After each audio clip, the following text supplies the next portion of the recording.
पर 26 जनवरी ਨੂੰ ਜਦੋਂ ਗਣਤੰਤਰ ਦਿਵਸ ਮਨਾਇਆ ਜਾਂਦਾ ਪੂਰੇ ਦੇਸ਼ ਦੇ ਵਿੱਚ ਮਨਾਇਆ ਜਾਂਦਾ, ਤੁਹਾਨੂੰ ਨਹੀਂ ਲੱਗਦਾ ਕਿਤੇ ਨਾ ਕਿਤੇ ਤੁਸੀਂ ਤੁਹਾਡੇ ਵੱਲੋਂ ਇੱਕ ਤਾਹੀ ਹੋਊਗੀ ਜਾਂ ਗੈਰ ਕਾਨੂੰਨੀ ਹੋਊਗਾ ਵੀ ਤੁਸੀਂ ਉਹਨੂੰ ਕਤਲ ਤੰਤਰ ਦਾ ਨਾਮ ਦਿਓ? ਪ੍ਰਸ਼ਾਸਨ ਤੇ ਸਰਕਾਰ ਰਲ ਕੇ ਜਿਹੜਾ ਭਾਰਤੀ ਸੰਵਿਧਾਨ ਆ ਉਹਦੀਆਂ ਧੱਜੀਆਂ ਉਡਾ, ਇਸ ਕਰਕੇ ਅਸੀਂ ਐਲਾਨ ਕੀਤਾ ਕਿ ਇਹ ਗਣਤੰਤਰ ਨਹੀਂ, ਇਹ ਲੋਕਤੰਤਰ ਨਹੀਂ, ਇਹਨੂੰ ਕਤਲ ਤੰਤਰ ਕਹਿ ਲਓ, ਇਹਨੂੰ ਨਿਰਾਸ਼ ਤੰਤਰ ਕਹਿ ਲਓ, ਇਹਨੂੰ ਵੋਟ ਤੰਤਰ ਕਹਿ ਲਓ, ਇਹਨੂੰ ਡੰਡਾ ਤੰਤਰ ਕਹਿ ਲਓ। ਸੁਪਰੀਮ ਕੋਰਟ, ਹਾਈ ਕੋਰਟ ਦੀਆਂ ਬਹੁਤ ਸਾਰੇ ਮਾਮਲਿਆਂ ਦੇ ਵਿੱਚ ਜੱਜਮੈਂਟ ਆ ਚੁੱਕੀਆਂ ਕਿ ਗੈਰ ਹਿਰਾਸਤ ਦੇ ਵਿੱਚ ਜੇ ਕਿਸੇ ਨੂੰ ਰੱਖਿਆ ਜਾਂਦਾ ਤਾਂ ਗੈਰ ਹਿਰਾਸਤ ਦੇ ਦੌਰਾਨ ਕੀ ਹੋਇਆ ਬੰਦੇ ਨਾਲ, ਜੋ ਕਹੂਗਾ ਉਹਨੂੰ ਸੱਚ ਮੰਨਿਆ ਜਾਊਗਾ। ਜਗਰਾਉਂ ਐਸਐਚਓ ਕੁਲਵੰਤ ਕੌਰ ਦੇ ਭਰਾ ਇਕਬਾਲ ਸਿੰਘ ਕੋਲੇ ਘਰੇ ਚੱਲ ਕੇ ਜਾਂਦੇ ਆ, ਸੰਮਣ ਲੈ ਕੇ ਜਾਂਦੇ ਆ ਕਿ ਸਾਨੂੰ ਰਿਕਾਰਡ ਪੇਸ਼ ਕਰੋ ਜੋ ਤੁਹਾਡੇ ਕੋਲੇ ਹੈਗਾ। ਇਕਬਾਲ ਸਿੰਘ ਨੇ ਕਿਹਾ ਕਿ ਤੁਹਾਡੇ ਕੋਲੇ ਹੈ ਨਹੀਂ, ਤੇ ਐਸਐਚਓ ਦਾ ਕਹਿਣਾ ਸੀ ਅਸੀਂ ਸਾਰਾ ਰਿਕਾਰਡ ਸਾੜ ਚੁੱਕੇ। ਇਹ ਰੋਜ਼ਮਰਾ ਦਾ ਹਾਲ ਆ ਸਾਡੇ ਭਾਰਤੀ ਪੁਲਿਸ ਥਾਣਿਆਂ ਦਾ। ਉਹ ਥਾਣਿਆਂ ਦੇ ਵਿੱਚ ਇੱਥੇ ਆਮ ਲੋਕਾਂ ਨਾਲ ਧੱਕਾ ਹੁੰਦਾ। ਪੋਲੀਟੀਕਲ ਪਾਰਟੀਆਂ ਦਾ ਏਜੰਡਾ ਨਹੀਂ ਹੈਗਾ, ਪੋਲੀਟੀਕਲ ਪਾਰਟੀਆਂ ਦੇ ਏਜੰਡੇ ਤੇ ਆਮ ਲੋਕ, ਗਰੀਬ ਲੋਕ ਹੈ ਹੀ ਨਹੀਂਗੇ। ਇਸ ਕਰਕੇ ਉਹ ਇਸ ਮੁੱਦੇ ਨੂੰ ਜਾਣਦੇ ਹੋਏ ਵੀ ਇਹਦੇ ਵੱਲੀ ਕੰਨ ਨਹੀਂ ਕੀਤੇ।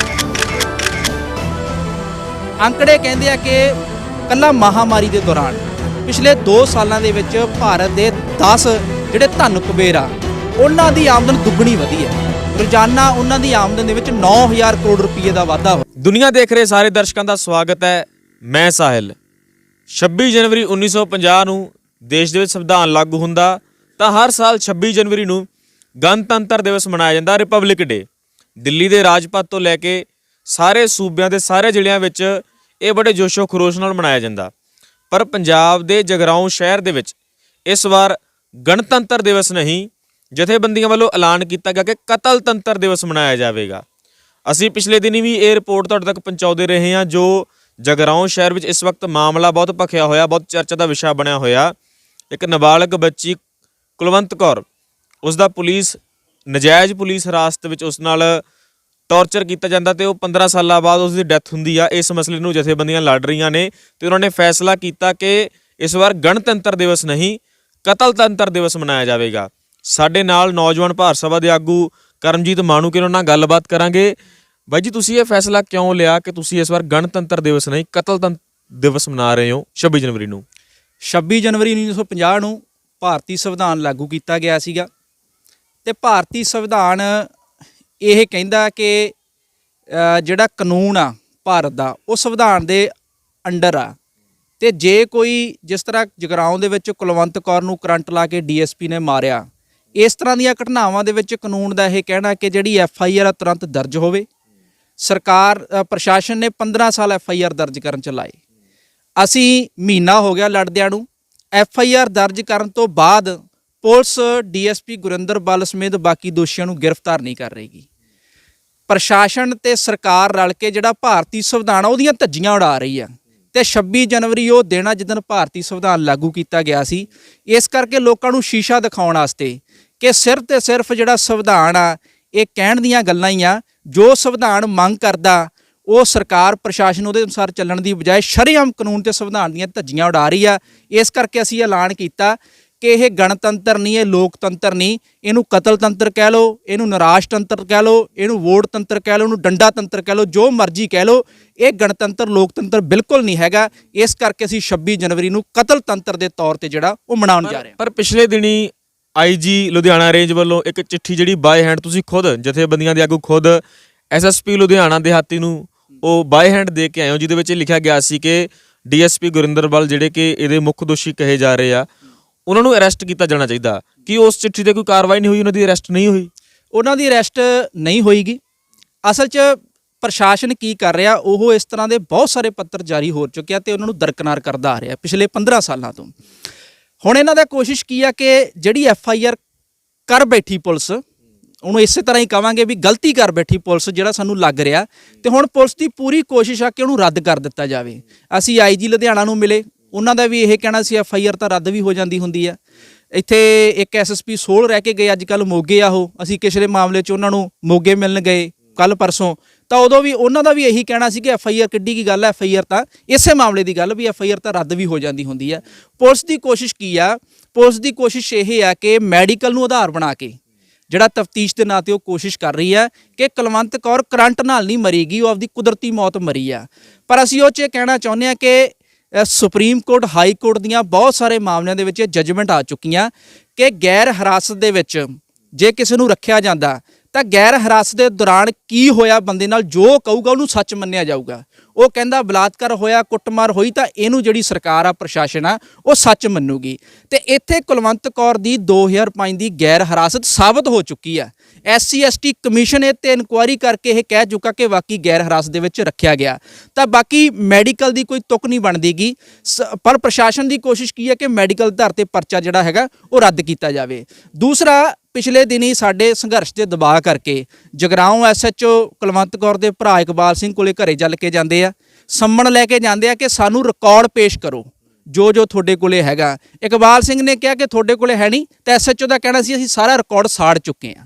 ਪੁਲਿਸ ਨੇ ਰਿਕਾਰਡ ਸਾੜ ਦਿੱਤਾ? ਬਿਲਕੁਲ, ਪੁਲਿਸ ਸਾਰਾ ਰਿਕਾਰਡ, SHO ਦੀ ਕਹਿਣ ਦੀ ਇਹ ਗੱਲ ਹੈ ਕਿ ਅਸੀਂ ਸਾਰਾ ਰਿਕਾਰਡ ਜਿਹੜਾ ਉਹ ਸਾੜ ਚੁੱਕੇ ਆ। ਕਹਿਣ ਦਾ ਮਤਲਬ ਕਿ ਰਿਕਾਰਡ ਸਾੜਤਾ ਪੁਲਿਸ ਕਹਿੰਦੀ। ਤੇ ਦੂਸਰਾ, ਮੈਡੀਕਲ ਦੇ ਆਧਾਰ ਤੇ ਉਹ ਗੁਰਿੰਦਰਪਾਲ ਨੂੰ ਬਰੀ ਕਰਨ ਨੂੰ ਫਿਰਦੀ ਹੈ। ਇਸ ਕਰਕੇ ਇਹ ਕਿਹਾ ਜਾ ਸਕਦਾ ਕਿ ਜਿਹੜੇ ਜਿੰਨੇ ਪੱਤਰ ਜਾਰੀ ਹੋਏ ਅੱਜ ਤੱਕ ਉਹਨਾਂ ਨੂੰ ਦਰਕਨਾਰ ਕਰਕੇ ਪੁਲਿਸ ਇਸੇ ਕਰਕੇ ਚੱਲਦੀ ਪਈ ਹੈ ਤਾਂ ਕਿ ਪਰਚਾ ਰੱਦ ਕੀਤਾ ਜਾਵੇ ਤੇ ਗੁਰਿੰਦਰਪਾਲ ਸਮੇਤ ਬਾਕੀ ਦੋਸ਼ੀਆਂ ਨੂੰ ਜਿਹੜਾ ਹੈਗਾ ਉਹ ਬਚਾਇਆ ਜਾ ਸਕੇ। ਤੁਸੀਂ ਇਲਾਕੇ ਦੇ MLA ਜਾਂ MP ਜਾਂ ਹੋਰ ਰਾਜਨੀਤਿਕ ਆਗੂ ਨਾਲ ਸੰਪਰਕ ਕਰਨ ਦੀ ਕੋਸ਼ਿਸ਼ ਨਹੀਂ ਕੀਤੀ? ਸਾਡਾ ਇਹ ਸੰਘਰਸ਼ ਇਕੱਲਾ ਜਗਰਾਉਂ ਤੱਕ ਸੀਮਿਤ ਨਹੀਂ ਰਿਹਾਗਾ, ਇਹ ਪੰਜਾਬ ਦੇ ਕੋਨੇ-ਕੋਨੇ ਤੱਕ ਫੈਲ ਚੁੱਕਾ ਤੇ ਜਿੰਨੀਆਂ ਪੋਲੀਟੀਕਲ ਪਾਰਟੀਆਂ ਚੋਣ ਦੰਗਲ ਮੈਦਾਨ ਦੇ ਵਿੱਚ ਆ ਚੁੱਕੀਆਂ, ਹਰ ਇੱਕ ਪੋਲੀਟੀਕਲ ਪਾਰਟੀ ਦੇ ਲੀਡਰ ਨੂੰ, ਚਾਹੇ ਉਹ ਜਗਰਾਉਂ ਤੋਂ ਖੜ ਰਿਹਾ ਜਾਂ ਕਿਸੇ ਹੋਰ ਥਾਂ ਤੋਂ ਖੜ ਰਿਹਾ, ਸਾਰਿਆਂ ਨੂੰ ਪਤਾ ਇਸ ਕੇਸ ਬਾਰੇ। ਪਰ ਉਹ ਕੀ ਕਰਦੇ, ਆਉਂਦੇ ਆ ਹੱਥ ਜੋੜ ਕੇ ਜੀ ਤੁਹਾਡੀ ਫੁੱਲ ਸਪੋਰਟ ਕਰਾਂਗੇ, ਇਹ ਕਹਿ ਕੇ ਉਹ ਆਪਦੇ ਕੰਮ ਤੇ ਚਲੇ ਜਾਂਦੇ ਆ। ਪਰ ਕੋਈ ਵੀ ਜਿਹੜਾ ਸਾਰਥਕ ਕਾਰਜ ਆ ਕੁਲਵੰਤ ਕੌਰ ਨੂੰ ਇਨਸਾਫ ਦਿਵਾਉਣ ਵਾਸਤੇ ਕੋਈ ਪੋਲੀਟੀਕਲ ਪਾਰਟੀ ਦਾ ਬੰਦਾ ਨਹੀਂ ਕਰ ਰਿਹਾਗਾ। ਅਸਲ 'ਚ ਹੈ ਕੀ ਆ ਕਿ ਉਹਨਾਂ ਦਾ ਚੋਣਾਂ ਦੇ ਵਿੱਚ ਇਸ ਤਰ੍ਹਾਂ ਦੇ ਲੋਕਾਂ ਦਾ ਜਿਹੜਾ ਮੁੱਦਾ ਉਹ ਮੁੱਦਾ ਹੀ ਨਹੀਂ ਹੈਗਾ। ਆਮ ਲੋਕ, ਕੱਲਾ ਕੁਲਵੰਤ ਕੌਰ ਨਹੀਂ, ਆਮ ਲੋਕ ਰੋਜ਼ ਥਾਣਿਆਂ ਦੇ ਵਿੱਚ ਪੁਲਿਸ ਦਾ ਜਿਹੜਾ ਕੰਮ ਕਰਨ ਦਾ ਤਰੀਕਾ, ਇੱਕ ਆਮ ਬੰਦੇ ਨੂੰ ਫੜ ਲਿਆ, ਕੋਈ ਗਰੀਬ ਨੂੰ ਸਾਰੀ ਦਿਹਾੜੀ ਨਜਾਇਜ਼ ਹਿਰਾਸਤ ਦੇ ਵਿੱਚ ਰੱਖਦੇ ਆ, ਕੁੱਟਦੇ ਆ, ਮਾਰਦੇ ਆ, ਜਾਨੋਂ ਤੱਕ ਮਾਰ ਦਿੰਦੇ ਆ, ਝੂਠੇ ਪਰਚੇ ਪਾਏ ਜਾਂਦੇ ਆ, 2 ਗੋਲੀਆਂ ਫੜੀਆਂ ਜਾਣ ਤੇ ਸਮੈਕ ਤੱਕ ਝੂਠੀ ਪਾ ਕੇ ਉਹਨਾਂ ਦੇ ਪਰਚੇ ਦਰਜ ਕਰ ਦਿੱਤੇ ਜਾਂਦੇ ਆ। ਇਹ ਰੋਜ਼ਮਰਾ ਦਾ ਹਾਲ ਆ ਸਾਡੇ ਭਾਰਤੀ ਪੁਲਿਸ ਥਾਣਿਆਂ ਦਾ। ਉਹ ਥਾਣਿਆਂ ਦੇ ਵਿੱਚ ਜਿੱਥੇ ਆਮ ਲੋਕਾਂ ਨਾਲ ਧੱਕਾ ਹੁੰਦਾ, ਪੋਲੀਟੀਕਲ ਪਾਰਟੀਆਂ ਦਾ ਏਜੰਡਾ ਨਹੀਂ ਹੈਗਾ। ਪੋਲੀਟੀਕਲ ਪਾਰਟੀਆਂ ਦੇ ਏਜੰਡੇ ਤੇ ਆਮ ਲੋਕ, ਗਰੀਬ ਲੋਕ ਹੈ ਹੀ ਨਹੀਂਗੇ। ਇਸ ਕਰਕੇ ਉਹ ਇਸ ਮੁੱਦੇ ਨੂੰ ਜਾਣਦੇ ਹੋਏ ਵੀ ਇਹਦੇ ਵੱਲੀ ਕੰਨ ਨਹੀਂ ਕਰ ਰਹੇ। ਚਲੋ ਇਹ ਮੰਨ ਲੈਂਦੇ ਆ ਕਿ ਪੋਲੀਟੀਕਲ ਪਾਰਟੀਆਂ ਦਾ ਇਹ ਮੁੱਦਾ ਨਹੀਂ ਹੈ, ਜਿਹੜੇ ਤੁਸੀਂ ਗੱਲਾਂ ਕਹੀਆਂ ਬਿਲਕੁਲ ਸੱਚ ਨੇ। ਪਰ 26 ਜਨਵਰੀ ਨੂੰ ਜਦੋਂ ਗਣਤੰਤਰ ਦਿਵਸ ਮਨਾਇਆ ਜਾਂਦਾ, ਪੂਰੇ ਦੇਸ਼ ਦੇ ਵਿੱਚ ਮਨਾਇਆ ਜਾਂਦਾ, ਤੁਹਾਨੂੰ ਨਹੀਂ ਲੱਗਦਾ ਕਿਤੇ ਨਾ ਕਿਤੇ ਤੁਸੀਂ ਤੁਹਾਡੇ ਵੱਲੋਂ ਇੱਕ ਤਾਹੀ ਹੋਊਗੀ ਜਾਂ ਗੈਰ ਕਾਨੂੰਨੀ ਹੋਊਗਾ ਵੀ ਤੁਸੀਂ ਉਹਨੂੰ ਕਤਲ ਤੰਤਰ ਦਾ ਨਾਮ ਦਿਓ? ਦੇਖੋ, ਅਸੀਂ ਕਾਨੂੰਨਨ ਤੇ ਜਿਹੜੇ ਗਣਤੰਤਰ ਦੇ ਨਾਮ ਤੇ ਆਏ ਸਾਲ ਦਿਵਸ ਮਨਾ ਕੇ ਅਸੀਂ ਕਹਿੰਦੇ ਆ ਕਿ ਉਹ ਲੋਕਾਂ ਦੀ ਅੱਖੀ ਘੱਟਾ ਪਾ ਰਿਹਾ, ਉਹ ਗੈਰ ਕਾਨੂੰਨਨ ਕੰਮ ਕਰ ਰਿਹਾ। ਅਸੀਂ ਕਾਨੂੰਨਨ ਕਿਵੇਂ ਆ? ਗਣਤੰਤਰ ਦਿਵਸ ਮਨਾ ਕੇ ਸਰਕਾਰ ਇਹ ਦਾਅਵਾ ਕਰਦੀ ਹੈ ਕਿ ਭਾਰਤ ਜਿਹੜਾ ਹੈਗਾ ਲੋਕਤੰਤਰ ਆ, ਇਹ ਲੋਕਾਂ ਦੁਆਰਾ ਤੇ ਲੋਕਾਂ ਵਾਸਤੇ ਸਰਕਾਰ ਇੱਥੇ ਚੁਣੀ ਜਾਂਦੀ ਹੈ। ਪਰ ਪਿਛਲੇ ਦਿਨੀ ਕੁਝ ਕੁ ਅੰਕੜੇ ਆ, ਭਾਰਤ ਦੇ ਵਿੱਚ ਜਿਹੜੀ ਆਰਥਿਕ ਕਾਣੀ ਵੰਡ ਲਗਾਤਾਰ ਵੱਧਦੀ ਜਾ ਰਹੀ ਹੈ। ਅੰਕੜੇ ਕਹਿੰਦੇ ਆ ਕਿ ਕੱਲਾ ਮਹਾਮਾਰੀ ਦੇ ਦੌਰਾਨ ਪਿਛਲੇ 2 ਸਾਲਾਂ ਦੇ ਵਿੱਚ ਭਾਰਤ ਦੇ 10 ਜਿਹੜੇ ਧਨ ਕੁਬੇਰ ਆ, ਉਹਨਾਂ ਦੀ ਆਮਦਨ ਦੁੱਗਣੀ ਵਧੀ ਆ।